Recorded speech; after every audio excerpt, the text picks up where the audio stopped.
ഞാൻ ഈ അടുത്തൊരു സ്ഥലത്ത് വഅദിന് പോയപ്പോൾ ഒരു വീട്ടിലങ്ങ് ഭക്ഷണം കഴിക്കാൻ കയറി. ആ ഭക്ഷണം ഇവിടെയല്ലട്ടോ, കണ്ണൂർ ജില്ലയിലാണ്. ആ ഭക്ഷണം കഴിക്കാൻ കയറിയ വീട്ടുകാരൻ പ്രവാസിയാണ്, വിദേശത്താണ്. ഞാൻ ഭക്ഷണം കഴിച്ച് ദുആ ചെയ്ത് മടങ്ങി വരുമ്പോൾ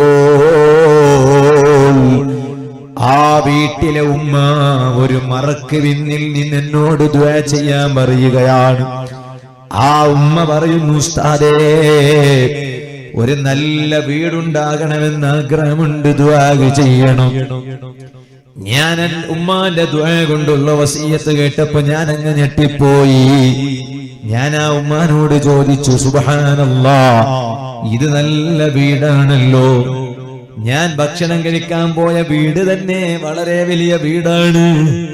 ഇനി ഇതിനേക്കാളും വലിയ വീട് വേണമെന്നാണോ നിങ്ങൾ പറയുന്നത്? അപ്പോഴാണ് ആ ഉമ്മ കരഞ്ഞുകൊണ്ട് ദുആ ചെയ്യാൻ പറയാണ്, ഉസ്താദേ, ഇതിനേക്കാളും നല്ല വീടുണ്ടല്ലോ. ഞാൻ ഉദ്ദേശിച്ചത് ഈ ദുനിയാവിലെ വീടല്ല. ആ ഉമ്മ എന്നോട് ഇങ്ങോട്ട് വാല് പറയുകയാണ്. ഞാനങ്ങ് അത്ഭുതപ്പെട്ടു പോയി.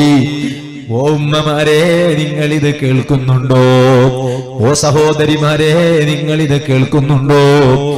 ആ ഉമ്മ എന്നോട് ഇങ്ങോട്ട് പറയുകയാണ്, ഇതിനേക്കാളും നല്ലൊരു വീടുണ്ടല്ലോ ഉസ്താദേ. ഈ വീട് എത്ര നല്ല വീടായിട്ടെന്താ കാര്യം? എനിക്ക് കിടക്കാനുള്ളൊരു വീടുണ്ടല്ലോ. ആ വീടാണല്ലോ എനിക്ക് എന്നേക്കുമുള്ള വീട്. ആ വീട് കൊണ്ട് ഞാൻ ഉദ്ദേശിച്ചത് എനിക്കുള്ള പാരിടമാണ്, എനിക്കുള്ള ഖബറാണ്. ആ ഖബർ നല്ല വീടായിട്ടില്ല എന്ന് കണ്ടാൽ ഈ കണ്ണൂർ ജില്ലയിലെ ഈ വീട് കിട്ടിയിട്ട് എന്ത് കാര്യമാണ് ഉസ്താദേ? സുബ്ഹാനല്ലാഹ്. ആ ഉമ്മയുടെ വാക്കങ്ങ് കേട്ടപ്പോ എനിക്ക് വലിയ സന്തോഷം തോന്നുകയാണ്. ഇതുപോലെ എത്ര നല്ല ഉമ്മമാരാണുള്ളത്, എത്ര ദീനീ ബോധമുള്ള സഹോദരിമാരാണുള്ളത്. ആ ഉമ്മ പറഞ്ഞ വാക്ക് വളരെ അർത്ഥവത്തായ വാക്കാണല്ലോ. ചെറുപ്പക്കാരെ, ഇവിടെ എത്ര തുള്ളി കളിച്ചിട്ടെന്താ കാര്യം? എത്ര ചാടി നടന്നിട്ടെന്താ കാര്യം? എത്ര പരിഷ്കരിച്ചിട്ടെന്താ കാര്യം? എത്ര ഫാഷന്റെ പിന്നാലെ പോയിട്ടെന്താ കാര്യം? സുബ്ഹാനല്ലാഹ്. എനിക്കിപ്പോ ഓർമ്മ വരുന്നത് കൊണ്ട് ഞാൻ അങ്ങ് പറയുകയാണ്. എനിക്ക് നിങ്ങളോട് ആരോടും ഒരു വൈരാഗ്യമുണ്ടായിട്ടല്ലോ, വിദ്വേഷമുണ്ടായിട്ടല്ല. ഞാൻ തിരുവനന്തപുരം ജില്ലയിൽ വയത് കഴിഞ്ഞ് മടങ്ങി വരുമ്പോ ഞാൻ എന്റെ മൊബൈൽ അങ്ങ് തുറന്നു നോക്കിയപ്പോൾ ഒരു ചെറുപ്പക്കാരൻ എനിക്ക് വാട്സപ്പിൽ ഒരു വീഡിയോ അയച്ചിരിക്കുകയാണ്. ഞാൻ ആ വീഡിയോ തുറന്നു നോക്കുമ്പോ സുബ്ഹാനല്ലാഹ്, അതിലൊരു അടിക്കുറിപ്പ് എഴുതി വെച്ചിട്ടുണ്ട്. അത് സത്യമാണോ എന്ന് എനിക്കറിയില്ല. കണ്ടത് ഞാൻ പറയുകയാണ്.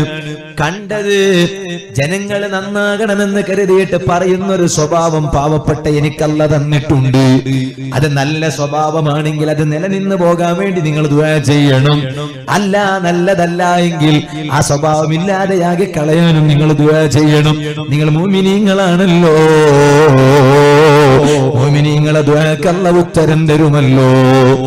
ഞാൻ ആ അടിക്കുറിപ്പ് എഴുതി വെച്ചത് കണ്ടപ്പോൾ ഞാൻ ആ വീഡിയോ തുറന്നു നോക്കുമ്പോ സുബ്ഹാനല്ലാഹ്, ഒരു പുതിയ പിളയാണ്. ആ പുതിയ പിള പുതിയ പെണ്ണിന്റെ വീട്ടിലേക്ക് പോകുന്ന രംഗമാണെന്നാ പറഞ്ഞത്. എവിടെയാണെന്ന് എനിക്കറിയില്ലട്ടോ. സംസാരം കേൾക്കുമ്പോ ഏത് ജില്ലയിലാണെന്ന് തിരിയാൻ സാധിക്കുന്നുണ്ട്. പക്ഷേ ഞാൻ ആ ജില്ലയാണെന്ന് ഉറപ്പിച്ച് പറയുന്നില്ല. ആ പുതിയ പുതിയ പെണ്ണിന്റെ വീട്ടിലേക്ക് പോകുന്ന രംഗം എങ്ങനെയാണ്? ത്വലൽ ബദ്റു അലൈനാ മിൻ സനിയത്തിൽ വദാഇ വജബ ശുക്രു അലൈനാ മദാ ലില്ലാഹി ദാ. അങ്ങനെയാണോ ഹബീബായ തങ്ങളെ മൗലൂദിന്റെ വരികൾ പാടിയിട്ടാണോ പോകുന്നത്? അല്ല. സുബ്ഹാനല്ലാഹ്, ഞാൻ ആ രംഗം കണ്ടപ്പോ ഞാൻ അങ്ങ് ഞെട്ടിപ്പോയി. ആ ചെറുപ്പക്കാരൻ പോകുന്നത് എങ്ങനെയാണ്?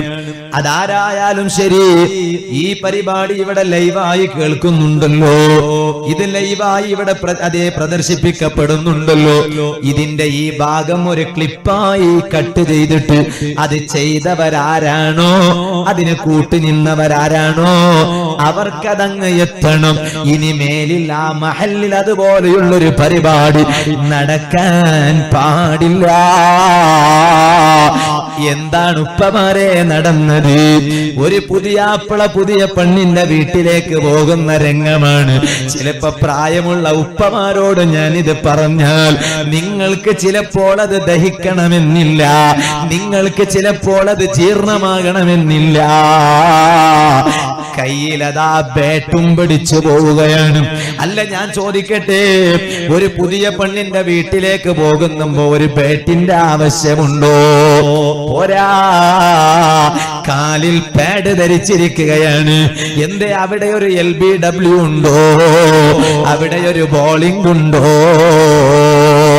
എന്നിട്ടോ തലയിലതാ ക്രിക്കറ്റ് കളിക്കുന്ന സമയത്ത് ബാറ്റിംഗ് ചെയ്യുമ്പോ തലയിൽ ധരിക്കുന്ന എന്താ അതിന് പറയാൻ എനിക്കറിയില്ല കേട്ടോ. എനിക്കറിയുന്ന ഒരു പദം പറയട്ടെ, ഹെൽമെറ്റ് ആണോ? സുബ്ഹാനല്ലാഹ്, ബൈക്കിൽ യാത്ര ചെയ്യുന്ന സമയത്ത് ഹെൽമെറ്റ് ധരിക്കാറുണ്ട്. ഇതുപോലെ ക്രിക്കറ്റ് ബാറ്റിംഗ് ചെയ്യുന്ന സമയത്ത് ആ ബോള് തലയുടെ ഏതെങ്കിലും ഒരു മർമ്മത്തിന് കൊള്ളണ്ടാന്ന് കരുതിയിട്ട് അതുപോലെയുള്ളൊരു ഇൻസ്ട്രുമെന്റ് തലയിൽ ധരിക്കാറുണ്ട്. ചോദിക്കട്ടെ, ഒരു പുതിയ പെണ്ണിന്റെ അടുത്തേക്ക് പോകുമ്പോ ബാറ്റ് പിടിക്കേണ്ട ആവശ്യമുണ്ടോ ചെറുപ്പക്കാരാ? കാലിൽ പാഡ് ധരിക്കേണ്ട ആവശ്യമുണ്ടോ ചെറുപ്പക്കാരാ? തലയിൽ അതുപോലെയുള്ളതൊന്ന് ധരിക്കേണ്ട ആവശ്യമുണ്ടോ ചെറുപ്പക്കാരാ? ഇത് ഖുർആനിലുള്ളതാണോ? ഹദീസിലുള്ളതാണോ? ഇമാമിങ്ങള് പഠിപ്പിച്ചതാണോ? എത്ര മുൻഗാമികളാ കഴിഞ്ഞു പോയത്, എത്ര ഇമാമിങ്ങളാ കഴിഞ്ഞു പോയത്? ചോദിക്കട്ടെ, നീ ഒരു ബാറ്റ്സ്മാനിനെ അനുകരിക്കാൻ മാത്രം അതപ്പതിക്കാൻ പാടില്ലല്ലോ. ഒരു ബൗലറിനെ അനുകരിക്കാൻ മാത്രം അതപ്പതിക്കാൻ പാടില്ലല്ലോ. ഒരു വിക്കറ്റ് കീപ്പറിനെ അനുകരിക്കാൻ മാത്രം അതപ്പതിക്കാൻ പാടില്ലല്ലോ. ഒരു ഫീൽഡറിനെ അനുകരിക്കാൻ മാത്രം തരം താഴ്ന്നു പോകാൻ പാടില്ലല്ലോ. നിക്കാഹ് എന്ന വളരെ സുന്നത്തായ ഒരു കാര്യം, വളരെ പ്രധാനപ്പെട്ട ഒരു കാര്യം. അന്നിക്കാഹ് സുന്നത്തി, നിക്കാഹ് എന്നത് എന്റെ ചര്യയാണ്. ഫമൻ റഗിബ അൻഹു ഫലൈസ മിന്നി. ആ നിക്കാഹിനോട് ഒരാൾ വിമുഖത കാണിച്ചാൽ അവൻ നമ്മിൽ പെട്ടവനേ അല്ല എന്ന് ലോക നേതാവായ റഹ്മത്തുൽ ലിൽ ആലമീൻ, റാഹത്തുൽ ആശിഖീൻ, സിറാജുസ് സാലികീൻ, ശംസുൽ ആരിഫീൻ, അഷ്റഫുൽ ഖൽഖ് സയ്യിദുൽ വറാ ത്വാഹ റസൂലുള്ളാഹ് സല്ലല്ലാഹു അലൈഹി വസല്ലം തങ്ങൾ പഠിപ്പിച്ച അത്രയും വിലപിടിപ്പുള്ള പവർഫുള്ളായ ഒരു സുന്നത്തായ കാര്യം. ആ കാര്യത്തോട് പരിഷ്കാരത്തെ കൂട്ടിക്കലർത്തുകയാണല്ലോ, ഫാഷനുകളെ കൂട്ടിക്കലർത്തുകയാണല്ലോ. ചെറുപ്പക്കാരാ, നീ പറയിപ്പിക്കുന്നത് നിന്നെ മാത്രമല്ല കേട്ടോ, നീ പറയിക്കുന്നത് നിന്റെ ഉപ്പാനെ മാത്രമല്ല, നിന്റെ ഉമ്മാനെ മാത്രമല്ല, നിന്റെ വീടിനെ മാത്രമല്ല, നിന്റെ വീട്ടുകാരെ മാത്രമല്ല, നിന്റെ നാട്ടുകാരെ മാത്രമല്ല, നിന്റെ മഹല്ലുകാരെ മാത്രമല്ല. നീ പറയിപ്പിക്കുന്നത് ആരെയാണ്? എനിക്കും നിനക്കൊരു ലോക നേതാവുണ്ടല്ലോ.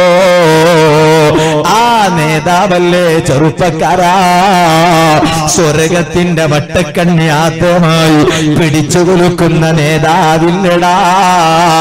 അന അവ്വലു മൻ യുഹർരിഖു ഹലഖൽ ജന്ന, സ്വർഗത്തിന്റെ വട്ടക്കണ്ണി ആദ്യമായി പിടിച്ചു കുലുക്കുന്ന നേതാവ് ഞാനാണെന്ന് പറഞ്ഞ നേതാവില്ലടാ. ആ സ്വർഗത്തിന്റെ വാതിൽ ആദ്യമായി തുറക്കപ്പെടുന്നതൊരു നേതാവിനല്ലടാ. ആ നേതാവല്ലേ അഷ്റഫുൽ ഖൽഖ് മുഹമ്മദുർ റസൂലുള്ളാഹി സല്ലല്ലാഹു അലൈഹി വസല്ലം. ആ നേതാവിനെയല്ലേ പറയിപ്പിക്കുന്നത്? പോരാ, ഇസ്ലാം മതത്തെയല്ലേ പറയിപ്പിക്കുന്നത്? പോരാ, ലോക മുസ്ലിമീങ്ങളെയല്ലേ പറയിപ്പിക്കുന്നത്? പോരാ, ഇസ്ലാമിനെ സംവിധാനിച്ച റബ്ബാരാണെടാ, യജമാനനായ അല്ലാഹ്. ആ റബ്ബിനെയല്ലേ ചെറുപ്പക്കാരാ നീ ഇതുപോലെ പറയിപ്പിച്ചത്. അത് സംബന്ധമായി ഞാൻ ഇപ്പത്രേ പറയുന്നുള്ളൂ. കൂടുതൽ പറയാൻ എനിക്ക് താല്പര്യമില്ലാത്തതുകൊണ്ട് ഞാൻ തൽക്കാലം ഇവിടെ നിർത്തുകയാണ്. ഞാൻ പറഞ്ഞ വിഷയം മറക്കണ്ട. ഖബറിലുള്ള ജീവിതം നല്ല ജീവിതമാകണമെങ്കിൽ പരിഷ്കാരം ജീവിതത്തിൽ വന്നുകൂടാ. സുബ്ഹാനല്ലാഹ്, ഏതെല്ലാമാണ് പരിഷ്കാരങ്ങൾ വന്നിട്ടുള്ളത്? തലയിലെ ഹെയർ കട്ടിങ്ങിൽ വരെ ഇപ്പൊ പുതിയൊരു കട്ടിങ് വന്നു പോയല്ലോ. ഞാനതങ്ങ് കണ്ടപ്പോ ഞെട്ടിപ്പോയി കേട്ടോ ചെറുപ്പക്കാരെ. എന്തേ കാരണം? പാവപ്പെട്ട നൗഫലിന് അതുപോലെയുള്ളൊരു പരിഷ്കാരത്തിന്റെ കട്ടിങ് സ്വീകരിക്കാതെ ഇരിക്കാൻ കഴിയാഞ്ഞിട്ടല്ല, സ്വീകരിക്കുന്നതിനോട് സ്വീകരിക്കാൻ കഴിയാഞ്ഞിട്ടല്ല. പക്ഷേ എനിക്കറിയാം, ഞാൻ പഠിച്ചത് ഇൽമാണല്ലോ, ഞാൻ പഠിച്ചത് റബ്ബിന്റെ ദീനിന്റെ നിയമങ്ങളാണല്ലോ. ആ റബ്ബിന്റെ ദീനിന്റെ നിയമങ്ങൾ പഠിക്കുമ്പോ ഇതുപോലെയുള്ള പരിഷ്കാരത്തിന്റെ കട്ടിങ് വല്ലതുമുണ്ടോ? അതിനൊരു നിലയുമില്ല, അതിനൊരു വിലയുമില്ല. അതുകൊണ്ട് എന്റെ സദസ്സിലുള്ള സർവ്വ ഈമാനുള്ള ചെറുപ്പക്കാരോട് നിങ്ങളുടെ ഒരു അനുജൻ എന്ന നിലയ്ക്ക് ഞാൻ പറയട്ടെയോ, അഥവാ ഒരു ജേട്ടൻ എന്ന നിലയ്ക്ക് പറയട്ടെയോ, സുബ്ഹാനല്ലാഹ്, എനിക്ക് സ്വന്തം ഒരു അനുജനുണ്ടെങ്കിൽ പരിഷ്കാരത്തിന്റെ പേരും പറഞ്ഞ് നരകത്തിലെത്താൻ ജേട്ടനായ നൗഫലിന് താല്പര്യമില്ല. എനിക്ക് സ്വന്തം ഒരു ജേട്ടനുണ്ടെങ്കിലോ പരിഷ്കാരത്തിന്റെയും ഫാഷനിന്റെയും പേര് പറഞ്ഞ് ആ ജ്യേഷ്ഠന് നരകത്തിലെത്തുന്നത് എനിക്ക് താല്പര്യമില്ല. പക്ഷേ എനിക്ക് സ്വന്തം ഒരു അനുജനില്ല കേട്ടോ, സ്വന്തം ഒരു ജ്യേഷ്ഠനില്ല കേട്ടോ. പക്ഷെ അറിയുമോ ചെറുപ്പക്കാരെ, എന്റെ വാലിന്റെ സദസ്സിൽ വന്ന് നല്ല നീയത്തോടെ വാല് കേട്ട് നന്നാകണമെന്ന് ചിന്തിക്കുന്ന ചെറുപ്പക്കാരുണ്ടല്ലോ. അത് ഈ പച്ചമ്പള വാലിന്റെ സദസ്സിലുള്ള ചെറുപ്പക്കാര് മാത്രമല്ല, സാധുവായ ഞാൻ ഇന്നലെ തിരുവനന്തപുരത്ത് വാല് പറഞ്ഞപ്പോ ആ സദസ്സിലും ഉണ്ടാടിരുന്നു. ഇനി അല്ലാഹുവിന്റെ ഏകലുണ്ടെങ്കിൽ നാളെ ഞാൻ കൊളിയൂർ പദവിൽ വാല് പറയുമ്പോ, മറ്റന്നാൾ ഉള്ളാളത്ത് വാല് പറയുമ്പോ, അതിന് പിറ്റേന്ന് ഞാനതാ ശെട്ടിക്കുപ്പ എന്ന സ്ഥലത്ത് വാല് പറയുമ്പോ അവിടെ ഇതുപോലെയുള്ള ചെറുപ്പക്കാരുണ്ടല്ലോ. എന്നെക്കാളും പ്രായം കുറഞ്ഞ ചെറുപ്പക്കാരാണോ അവരെന്റെ അനുജന്മാരെ പോലെയാ ഞാൻ കാണുന്നത്? എന്നെക്കാളും പ്രായം കൂടിയ ചെറുപ്പക്കാരാണോ അവരെന്റെ ജേട്ടന്മാരെ പോലെയാ ഞാൻ കാണുന്നത്? അതുകൊണ്ട് അനുജന്മാരെന്ന നിലയ്ക്ക് പറയുകയാണ്, ചേട്ടന്മാരെന്ന നിലയ്ക്ക് പറയുകയാണ്, എന്നോട് വെറുപ്പ് തോന്നണ്ട, എന്നോട് വിദ്വേഷം തോന്നണ്ട, എന്നോട് വൈരാഗ്യം തോന്നണ്ട. ഖബർ ജീവിതം അത് നല്ല ജീവിതമാകണം. ഖബർ ജീവിതം അത് സന്തോഷകരമായ ജീവിതമാകണം. ആ ജീവിതം നല്ല ജീവിതമാകണമെങ്കിൽ ഏറ്റവും പ്രധാനമായും നമ്മുടെ ജീവിതത്തിൽ ഉണ്ടാകേണ്ടത് 5 നേരത്തെ നിസ്കാരമാണല്ലോ. ആ നിസ്കാരം ഒരിക്കലും ഒരു ലാഘവത്തോടെ കാണേണ്ടതല്ല, ഒരു ചെറിയ കാര്യമായി കാണേണ്ടതല്ല. ആ നിസ്കാരത്തിന്റെ മഹത്വം മനസ്സിലാക്കാൻ വളരെ പ്രധാനമായും 2 കാര്യം ചിന്തിച്ചാൽ തന്നെ ധാരാളമാണ്. നിങ്ങൾക്കറിയില്ലേ, അഷ്റഫുൽ ഖൽഖ് നബി സല്ലല്ലാഹു അലൈഹി വസല്ലമ തങ്ങൾ വഫാത്താകുന്ന സമയത്ത്, അവിടുന്ന് മരിക്കുന്ന സമയത്ത്, വഫാത്താകുന്ന സമയത്ത് അവിടുന്ന് അവസാനം പറഞ്ഞ വാക്കുകളെ കൂട്ടത്തിലുള്ളൊരു വാക്യം എന്താണെന്നറിയുമോ? ഈ പാവങ്ങളായ ഉമ്മത്തീങ്ങളെ വിളിച്ച് ആ നേതാവായ നബി സല്ലല്ലാഹു അലൈഹി വസല്ലമ പറഞ്ഞതെന്താണ്? ഉമ്മത്തി ഉമ്മത്തി അസ്വലാ അസ്വലാ.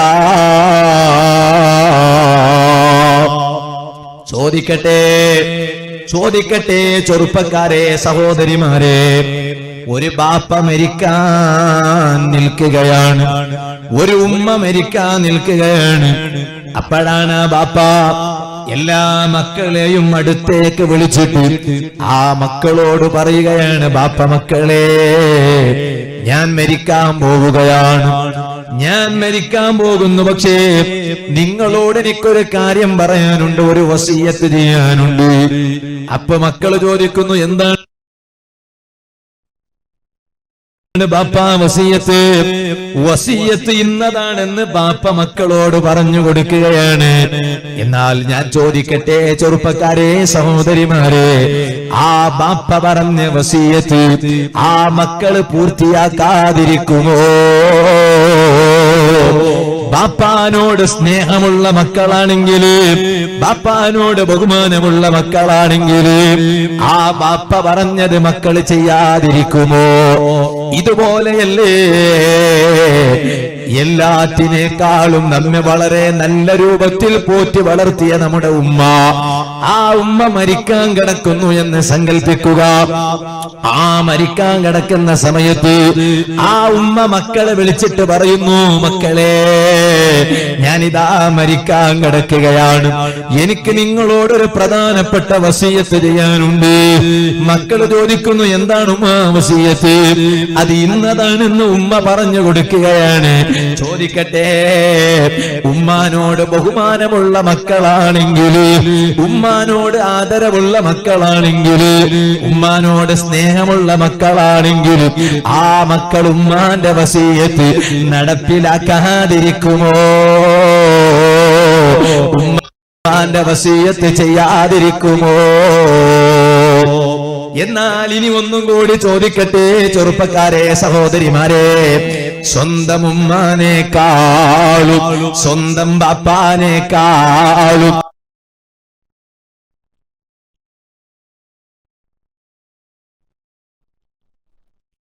ലോകത്തുള്ള എല്ലാവരെക്കാളും എല്ലാത്തിനേക്കാളും അന്നബിയു ഔലാ ബിൽ മുഅ്മിനീന മിൻ അൻഫുസിഹിം വഅസ്വാജുഹും ഉമ്മഹാതുഹും. ഈമാനുള്ള ജനങ്ങൾക്ക് ഏറ്റവും കടപ്പെട്ടൊരു നേതാവില്ലേ? ആരാണ് നേതാവ്? സബ്സെ അഅലാ വ ഔലാ ഹമാരാ നബി, ദോനോ ആലം കദൂല हमारा नबी, अपना मौला का प्यारा हमारा नबी. ताजदारे मदीना सरकारे आलम सय्यदे कायनात जनाबे मुहम्मदुर रसूलुल्लाह സല്ലല്ലാഹു അലൈഹി വസല്ലമ തങ്ങളെ സ്വന്തം ബാപ്പാനേക്കാളും സ്നേഹിക്കേണ്ട നേതാവല്ലേ? സ്വന്തം ഉമ്മാനേക്കാളും സ്നേഹിക്കേണ്ട നേതാവല്ലേ? ഓ ചെറുപ്പക്കാരേ, ആ ഹബീബായ നബി സല്ലല്ലാഹു അലൈഹി വസല്ലം ഈ ലോകത്തോട് യാത്ര പറയുന്ന സമയത്ത് ആ നേതാവ് നമ്മോട് ചെയ്ത ഒരു വസിയത്ത് എന്താണ്? ഉമ്മത്തി ഉമ്മത്തി അസ്സലാത്ത്. ഈ സമുദായത്തെ വിളിച്ചുകൊണ്ട് ആ നേതാവ് ചെയ്ത വസിയത്താണ്, ഓ എന്റെ സമുദായമേ, അസ്സലാത്ത്, നിസ്കാരം സൂക്ഷിച്ചോ. നിസ്കാരം സൂക്ഷിച്ചോ, നിസ്കാരം സൂക്ഷിച്ചോ. ഇനി ആ നിസ്കാരത്തിന്റെ ഗൗരവം പറയേണ്ടതുണ്ടോ? എന്തെല്ലാം കാര്യങ്ങൾ ഇവിടെ ആ നേതാവിന് അവസാനം പറയാനുണ്ട്. പക്ഷെ ആ നേതാവ് കാര്യമായും പറഞ്ഞതെന്താണ്? അസ്വലാ, നിസ്കാരം ശ്രദ്ധിക്കണേ. രണ്ട് കാര്യം എന്നല്ലേ ഞാൻ പറഞ്ഞത്? ഒരു കാര്യം ഇതാണ്. ഇനി രണ്ടാമത്തെ കാര്യം ഏതാണ്? നബി സല്ലല്ലാഹു അലൈഹി വസല്ലം പറഞ്ഞില്ലേ, നാളെ പരലോകത്ത് എല്ലാവരും എത്തിയാൽ അവ്വലു മാ യുഹാസബു ബിഹിൽ അബ്ദു യൗമൽ ഖിയാമ അസ്സലാത്ത്.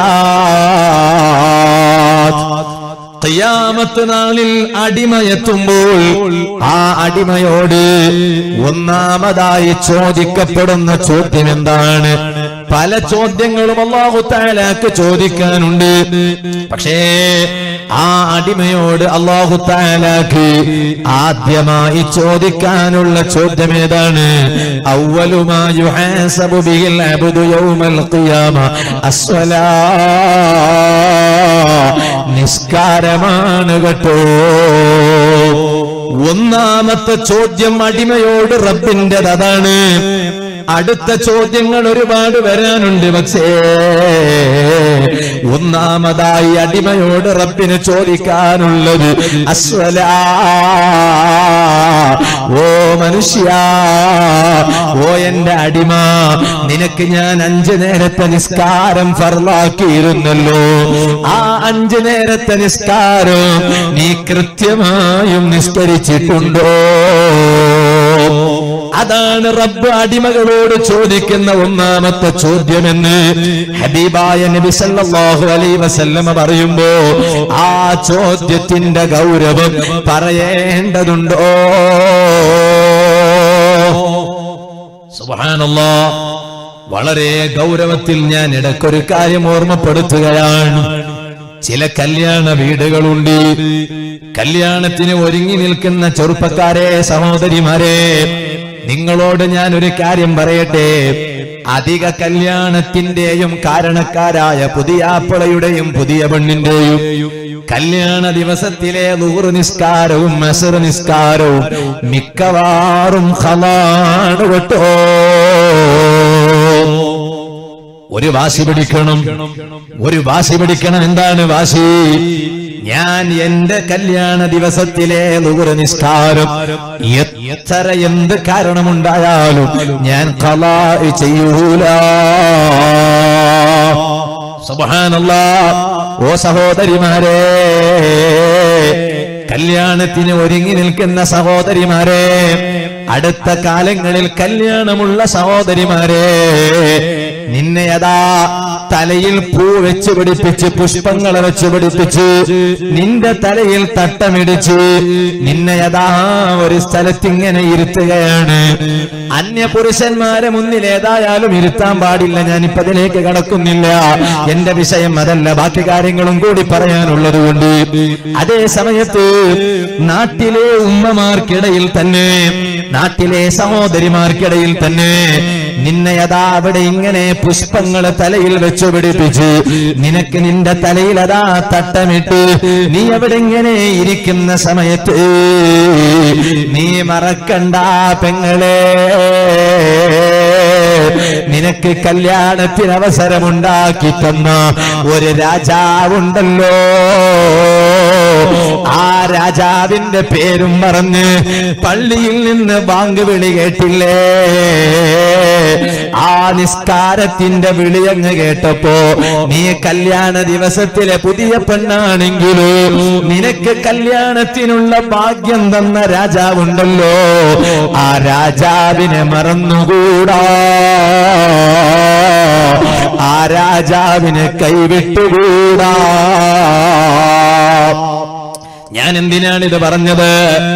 എത്ര സഹോദരിമാരാണ് വിവാഹപ്രായമെത്തിയ സഹോദരിമാര് തന്നെ എത്ര ആളുകളാണ് കല്യാണ ഭാഗ്യം കിട്ടാത്തത്.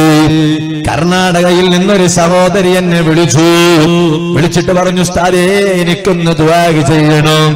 എന്താണ് കാര്യം? ഞാൻ വിവാഹപ്രായമെത്തിയ സഹോദരിയാണ്, എനിക്ക് കല്യാണത്തിന് ആഗ്രഹമുണ്ട്. ഉസ്താദ് ഒരുപാട് നല്ല സദസ്സുകളിൽ പോകുന്നവരാണല്ലോ, ആ സദസ്സിൽ പ്രായമുള്ള ഉമ്മമാർ, പ്രായമുള്ള ഉപ്പമാർ, ചെറിയ കുരുന്നു മക്കള് ഉസ്താദ് അവിടുന്ന് ദുആ ചെയ്യുമ്പോ അവരങ്ങ് ആമീൻ പറഞ്ഞാലോ യജമാനനായ റബ്ബ് കേൾക്കാതിരിക്കില്ലല്ലോ, ആ ദുആ റബ്ബ് സ്വീകരിക്കാതിരിക്കില്ലല്ലോ. അതിനുവേണ്ടി ഒരു ദുആ കൊണ്ടുള്ള വസിയത്ത് ചെയ്യാനാ ഞാൻ വിളിച്ചത്.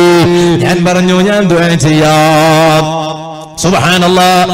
എന്നിട്ട് സഹോദരിമാരെ, ഞാൻ ഈ പറയുന്ന കാര്യം നിങ്ങൾ ശരിക്കും കേൾക്കണേ. ഈ ഫോൺ വിളിച്ച് ദുആ കൊണ്ട് വസിയത്ത് ചെയ്യുന്ന സഹോദരി പറയുകയാണ്, ഉസ്താദേ പലരും എന്നെ വന്ന് നോക്കിപ്പോവുകയാണ്. പക്ഷേ നോക്കിപ്പോകുമ്പോ അവർക്ക് വിവരം കിട്ടുന്നു, എന്റെ കണ്ണിന്റെ ഒരു കണ്ണിന് കാഴ്ച കുറവാണ്, രണ്ട് കണ്ണുകൾക്കും ഒരുപോലെയുള്ള കാഴ്ചയല്ല, ഒരു കണ്ണിന്റെ കാഴ്ച കുറവാണ്, മറ്റേ കണ്ണിനെ പോലെയല്ല. അതെന്തേ അങ്ങനെ സംഭവിക്കാൻ കാരണമെന്നറിയോ ഉസ്താദേ? ഞാനതാ എന്റെ പഠനകാലത്ത്, ഞാനതാ ഡിഗ്രിക്ക് പോകുന്ന സമയത്ത് ഒരിക്കൽ ഞാനതാ എന്റെ കോളേജിൽ പോയി വരുമ്പോ അതാ കാലി വഴുതി വീണ് ഞാനങ്ങ് നിലത്ത് വീണതാണ്. ആ നിലത്ത് വീണപ്പോ എന്റെ മുഖമതാ നിലത്തങ്ങടിച്ചതാണ്, എന്റെ തല നിലത്തങ്ങടിച്ചതാണ്. ആ അടി കാര്യമായി കൊണ്ടതെന്റെ കണ്ണിനാണ്. അത് ഒരു കണ്ണിന് വല്ലാതെ ബാധിച്ചുപോയി. അതിനുശേഷം ഒരുപാട് ചികിത്സിച്ചു ഉസ്താദ്, ഒരുപാട് ട്രീറ്റ്മെന്റ് ചെയ്തു ഉസ്താദ്. പക്ഷേ ആ അതേ കാര്യമായി കൊണ്ട് ആ കണ്ണിന്റെ കാഴ്ച പകുതിയോളം നഷ്ടപ്പെട്ടിരിക്കുന്നു. എന്നെ കാണാൻ വന്ന് തിരിച്ചു പോകുന്നവർക്കൊരു വിവരം കിട്ടും, ആ പെണ്ണിന്റെ ഒരു കണ്ണിന്റെ കാഴ്ച പകുതി കുറവാണ്, പിന്നെ അവരെ കല്യാണത്തിന് ഒരുങ്ങൂല. ഞാൻ വളരെ എനിക്ക് സങ്കടം തോന്നിപ്പോയി ഇതങ്ങ് കേട്ടപ്പോ. സുബ്ഹാനല്ലാഹ്. അല്ലാഹു തആല അതുപോലെ ആരെല്ലാം പ്രയാസം അനുഭവിക്കുന്നവരുണ്ടോ അവർക്ക് ശിഫ നൽകുമാറാവട്ടെ. ഓ സുഹൃത്തുക്കളെ, സഹോദരിമാരെ, ഇങ്ങനെ കല്യാണത്തിന്റെ സൗഭാഗ്യം നഷ്ടപ്പെട്ടു പോയ എത്ര സഹോദരിമാരാ ഉള്ളത്. പക്ഷേ അതിന്റെ ഇടക്കാണ് റബ്ബ് നിനക്കതിനൊരവസരം തന്നത്. ആ റബ്ബ് നിനക്കതിനവസരം തന്നപ്പോ തലയിലെ മുടി, അതേ തലയിൽ പുഷ്പവും വെച്ച് പിടിപ്പിച്ച് തലയിൽ തട്ടമിട്ട് നെറ്റുമിട്ട് നിന്നെ ഒരു സ്ഥലത്ത് സ്ത്രീകൾക്കിടയിൽ അങ്ങിരുത്തുമ്പോ ളുഹർ നിസ്കാരം ഖളാകുന്നതിനു മുമ്പ് പരിസരത്തുള്ള സ്ത്രീകളോട് മുഖത്തു നോക്കിയിട്ടൊന്ന് പറയാ, നീ ധൈര്യം കാണിക്കണേ മോളെ. എന്താണ് പറയേണ്ടത്? എന്റെ രാജാവിന്റെ വിളിക്ക് ഞാൻ ഉത്തരം ചെയ്യണം. അസുറിന്റെ ബാങ്ക് വിളിക്കാനുള്ള സമയം അടുത്തിരിക്കുകയാണ്, ളുഹറിന്റെ നിസ്കാരം ഖളാകാൻ അടുത്തിരിക്കുകയാണ്. അതുകൊണ്ട് ഞാനൊന്ന് വേഗം പോയി ളുഹർ നിസ്കരിച്ച് വരട്ടെ. അസർ ബാങ്ക് വിളിക്കുന്നതിന് മുമ്പായി ഞാനൊന്ന് പോയി ളുഹർ നിസ്കരിച്ച് വരട്ടെ എന്ന് പറയാനുള്ള സന്മനസ് കാണിക്കുന്ന എത്ര സഹോദരിമാരാണ് ഈ ന്യൂ ജനറേഷന്റെ കാലഘട്ടത്തുള്ളത്, ഈ നവനൂറ്റാണ്ടിൽ ജീവിച്ചുകൊണ്ടിരിക്കുന്നത്. ഇടയ്ക്ക് വെച്ച് ഞാൻ ചോദിക്കുന്നു, ഇനി ഒന്നും കൂടി ചോദിക്കട്ടെ, കല്യാണത്തിന് പോകുന്ന സഹോദരിമാരുണ്ടല്ലോ, പുരുഷന്മാർ ആ കല്യാണ മണ്ഡപത്തിന്റെ തൊട്ടടുത്തുള്ള പള്ളിയിൽ കയറി നിസ്കരിച്ച് വരികയാണ്.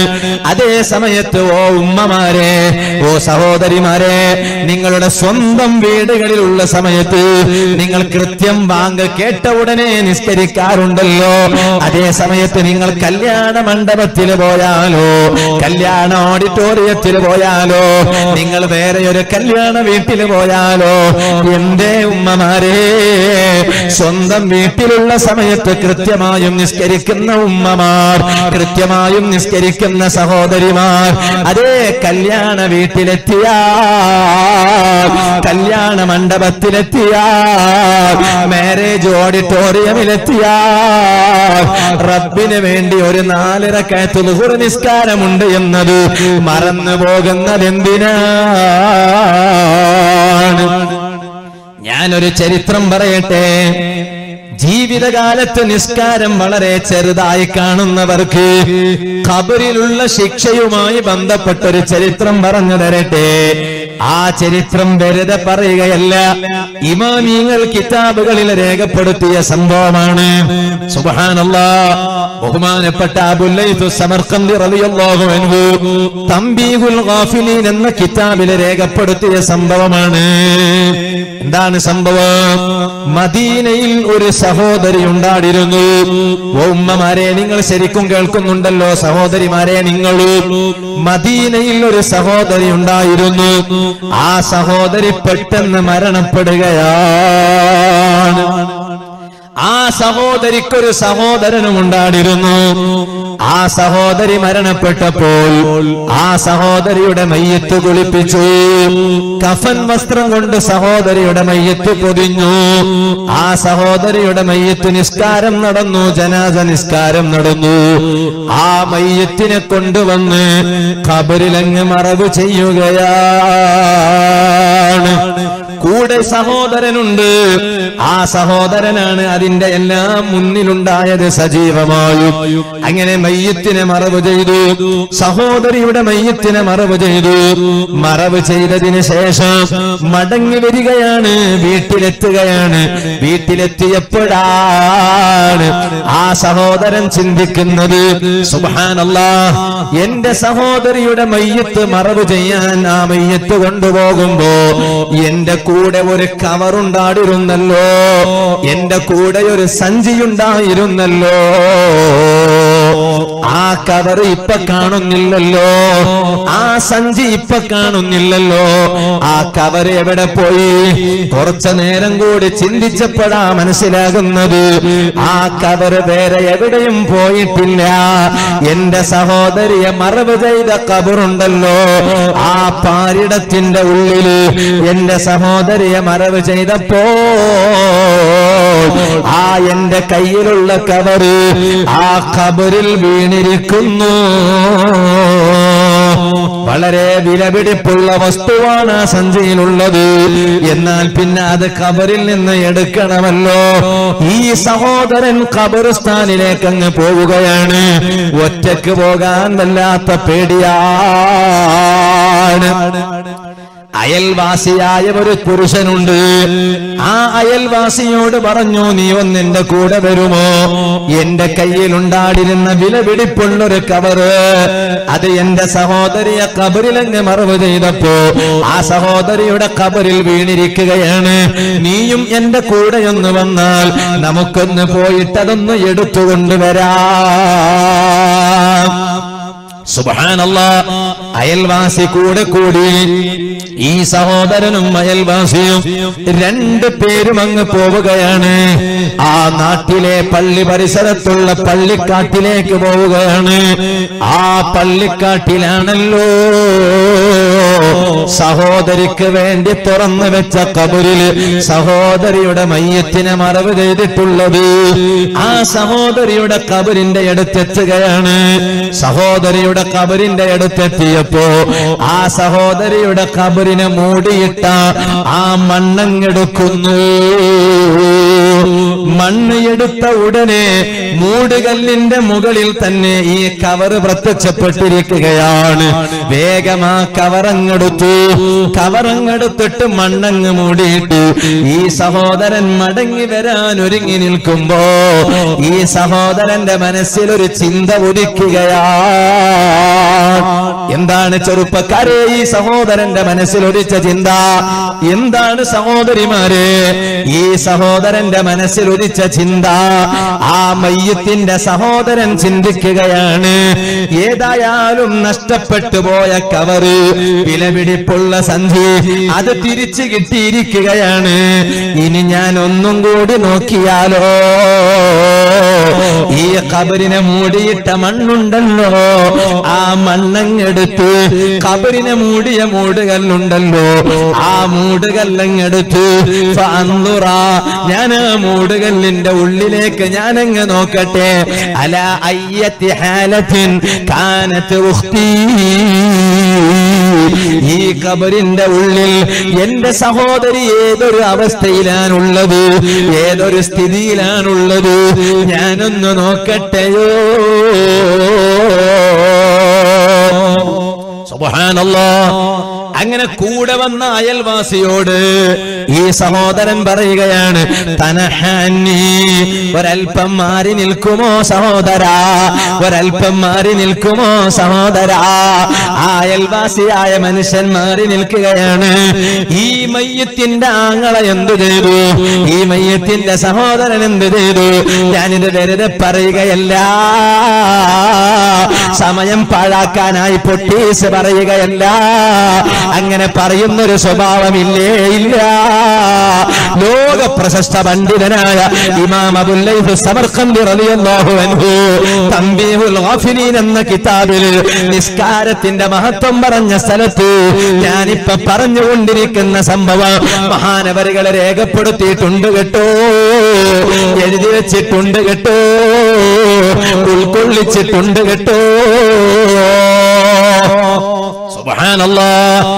ഈ സഹോദരൻ അയൽവാസിയോട് പറയാൻ, ഒരൽപ്പം മാറി നിൽക്കുമോ? ആ ചെറുപ്പക്കാരൻ അങ്ങ് മാറി നിൽക്കുകയാണ്. അപ്പോഴാണ് ഈ മയ്യത്തിന്റെ സഹോദരൻ ആ മയ്യത്തിന്റെ ഖബറിലേക്ക് അങ്ങ് നോക്കുകയാണ്. മേൽഭാഗത്തുള്ള മണ്ണങ്ങ് വാരിയെടുക്കുന്നു. ആ മയ്യത്തിനെ മൂടി വെച്ച, ഖബറിനെ മൂടി വെച്ച മൂടുകല്ലുണ്ടല്ലോ, ആ മൂടുകല്ലങ്ങെടുക്കുകയാണ്. ഓ ഉപ്പമാരേ, ഇനിയാണ് കേൾക്കേണ്ടത്.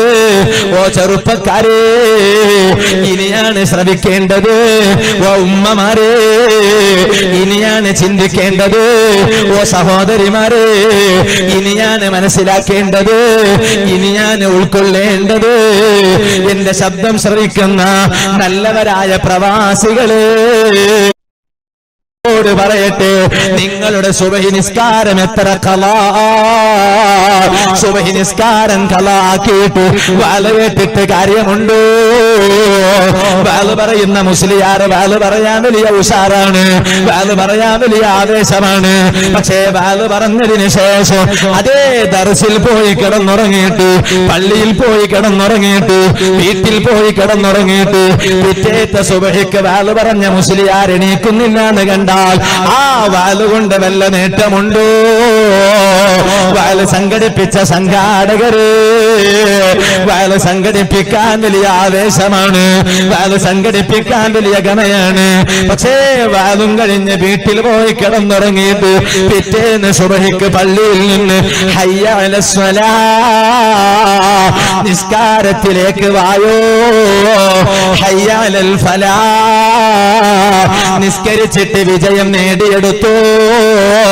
പള്ളിയിലെ ഉസ്താദിന്റെ ബാങ്ക് വിളി എന്ന് കേൾക്കുമ്പോ സുബഹി നിസ്കാരത്തിന് എണീറ്റ് ഒരു 2 റക്അത്ത് റബ്ബിനെ സുജൂദ് ചെയ്ത് നിസ്കരിക്കാത്ത സംഘാടകർ വാല് സംഘടിപ്പിച്ചിട്ട് കാര്യമുണ്ടോ? വാല് പറഞ്ഞിട്ട് കാര്യമുണ്ടോ? വാല് കേട്ടിട്ട് കാര്യമുണ്ടോ? ഈ പരിപാടിയെ ലൈവായി വീക്ഷിച്ചു കൊണ്ടിരിക്കുന്ന നല്ലവരിൽ നല്ലവരായ ഈമാനുള്ള പ്രവാസികളോട് പറയട്ടെ, നിങ്ങളെ താറടിക്കുകയാണെന്ന് തെറ്റിദ്ധരിച്ചു പോകരുത്, നിങ്ങളെ അപമാനിക്കുകയാണെന്ന് തെറ്റിദ്ധരിച്ചു പോകരുത്. നിങ്ങൾ എല്ലാവരും അങ്ങനെയാണെന്നല്ല ഞാൻ പറയുന്നത്. എന്നോട് തന്നെ എത്രയോ പ്രവാസികള് സുബഹി നിസ്കരിക്കാതിരിക്കാൻ വല്ല വകുപ്പുമുണ്ടോ എന്ന് മസ്അല ചോദിച്ചവരുള്ളത് കൊണ്ടാണ് ഞാനങ്ങനെ ഇടയ്ക്ക് വെച്ചെന്റെ വിഷയവുമായി ഇതുമായി ബന്ധിപ്പിച്ച് ഞാനിപ്പോ ഇടയ്ക്ക് ഞാനത് കൊണ്ടുവരാൻ കാരണം കേട്ടോ, സർവ നൈറ്റ് ഡ്യൂട്ടിയിൽ പങ്കെടുക്കുന്ന പ്രവാസികളോട് പറയട്ടെ, സുബഹിക്ക് തൊട്ട് മുമ്പ് വരെ നിങ്ങൾ ജോലി ചെയ്യുന്നു, സുബഹിക്ക് പങ്കെടുക്കുന്നതിന് തൊട്ട് മുമ്പ് നിങ്ങളതാ കിടന്നുറങ്ങുകയാണ്, ആ ഉറക്കതാ നീളമാകുന്നു. പിന്നെ ളുഹറിനോട് ഒന്നിച്ചല്ലേ പലപ്പോഴും സുബഹി ഖലാട് വീട്ടുന്നത്. അല്ല നിങ്ങളെ പരിഗണിക്കൂല, റഹ്മത്ത് കൊള്ള റബ്ബ് നിങ്ങളിലേക്ക് നോക്കൂല. സുബഹി നിസ്കാരം ഖലാക്കിയ മനുഷ്യന്റെ ജീവിതത്തിൽ ബറക്കത്ത് തീരെയില്ല. ഇത് പറയുന്നത് നൗഫൽ സഖാഫി കളസയല്ല, ലോക നേതാവായ റഹ്മത്തുൽ ആലമീൻ സയ്യിദുൽ വറഹ മുഹമ്മദുർ റസൂലുള്ളാഹി സല്ലല്ലാഹു അലൈഹി വസല്ലം തങ്ങളാ. ഞാൻ പറഞ്ഞ ചരിത്രം മറക്കണ്ട, ഞാൻ അതിടയ്ക്ക് സാന്ദർഭികമായി പറഞ്ഞതാണ്. ഞാൻ പറഞ്ഞു വെച്ച ചരിത്രത്തിലേക്ക് തന്നെ മടങ്ങുകയാണ്. സുബ്ഹാനല്ലാഹ്, ഈ ഖബറിൽ കിടക്കുന്ന മയ്യിത്തിന്റെ സഹോദരൻ ആ ഖബറിലേക്ക് അങ്ങ് നോക്കുകയാണ്. ഖബറിലേക്ക് അങ്ങ് നോക്കുമ്പോ വാ അജബാ വാ അജബാ വാ അജബാ, എന്തൊരു അത്ഭുതമല്ലേ, എന്തൊരു സർപ്രൈസ് അല്ലേ. ആ സഹോദരിയുടെ ഖബറിന്റെ ഉള്ളിലെ നിലവാരം എന്താണ്?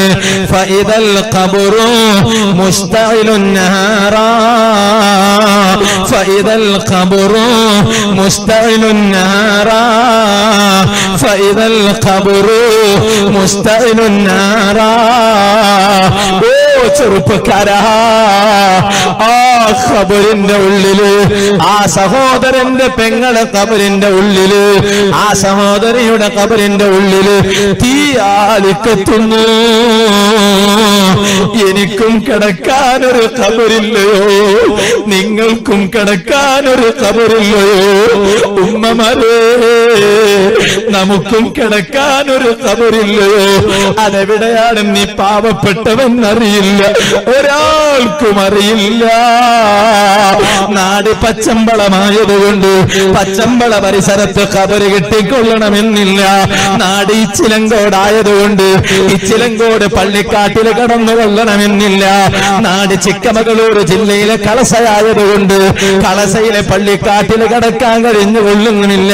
സ്ഥാപനം നടത്തുന്നത് കൊണ്ട് സ്ഥാപനത്തിന്റെ മുറ്റത്തുള്ള ഖബറിൽ കടന്നു കൊള്ളണമെന്നില്ല. എവിടെയാണെന്ന് പറയാൻ സാധ്യമല്ല. പക്ഷേ ഈ ചെറുപ്പക്കാരൻ സഹോദരിയുടെ ഖബറങ്ങ് തുറന്നു നോക്കുമ്പോൾ സുബ്ഹാനല്ലാഹ്, ആ സഹോദരിയുടെ ഖബറിന്റെ ഉള്ളിൽ തീയാളിക്കത്തുന്നു. വല്ലാത്ത തീയാണ് കേട്ടോ.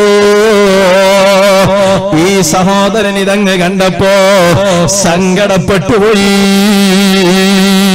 വേഗം ഓടുകയാണ്, വീട്ടിലേക്ക് മണ്ടുകയാണ്. വീട്ടിലാണല്ലോ ഉമ്മയുള്ളത്. ഉമ്മാന്റെ അടുത്ത് പോയി സഹോദരൻ ചോദിക്കുകയാണ്, അല്ല പൊന്നുമ്മ, എന്റെ കയ്യിൽ നഷ്ടപ്പെട്ടു പോയിരുന്നൊരു കവറുണ്ടല്ലോ, ആ കവറെടുക്കാൻ വേണ്ടിയല്ലേ ഞാൻ എന്റെ പെങ്ങളെ ഖബറിന്റെ അടുത്ത് പോയത്. പക്ഷെ ആ കവറങ്ങ് കിട്ടിയപ്പോ ആ സഹോദരിയുടെ ഖബറിന്റെ ഉള്ളിലെ സ്ഥിതിഗതികൾ എന്താണ്, ഖബറിന്റെ ഉള്ളിലെ അവസ്ഥ എന്താണ് എന്നറിയാൻ താല്പര്യമുണ്ടായപ്പോ ഞാൻ എന്റെ സഹോദരിയുടെ ഖബർ മൂടിയിട്ട മൂടുകല്ലുണ്ടല്ലോ, ആ മൂടുകല്ലങ്ങ് തുറന്നു നോക്കുമ്പോ ആ ഖബറിന്റെ ഉള്ളിൽ വല്ലാത്ത തീയാണുമ്മ. ഈ ചെറുപ്പക്കാരനായ മകൻ ഉമ്മാനോട് ചോദിക്കുകയാണ്, അല്ല ഉമ്മ, എന്റെ സഹോദരിയുടെ ഖബറിന്റെ ഉള്ളിൽ തീ പ്രത്യക്ഷപ്പെടാനുള്ള കാരണം എന്താണ്? അതിന് മാത്രം എന്റെ സഹോദരി ജീവിതത്തിൽ ചെയ്ത തെറ്റെന്താണ്? അപ്പോഴാണ് ഉമ്മ പറയുന്നത്, മോനെ, നിന്റെ സഹോദരി വേശ്യ പെണ്ണല്ലടാ, നിന്റെ സഹോദരി വ്യഭിചാരി പെണ്ണല്ലടാ. പക്ഷേ നിന്റെ സഹോദരിയിൽ 2 ദുശ്ശീലങ്ങൾ ഉണ്ടായിരുന്നു. ആ 2 ദുശ്ശീലങ്ങൾ ഉള്ളത് കൊണ്ടാണ് നിന്റെ സഹോദരിയുടെ ഖബറിൽ തീ പ്രത്യക്ഷപ്പെടാനുള്ള കാരണം കേട്ടോ. ഏതാണ് 2 ദുശ്ശീലങ്ങള്? ആ ഉമ്മ മകനോട് പറഞ്ഞു കൊടുക്കുകയാണ്. ഒന്നാമത്തെ ദുശ്ശീലം കാനത്ത് തുഅഖിറു സ്വലാത്ത അൻ വഖ്തിഹാ. നിന്റെ സഹോദരി സമയത്തിനൊത്ത് നിസ്കരിച്ചവളല്ല.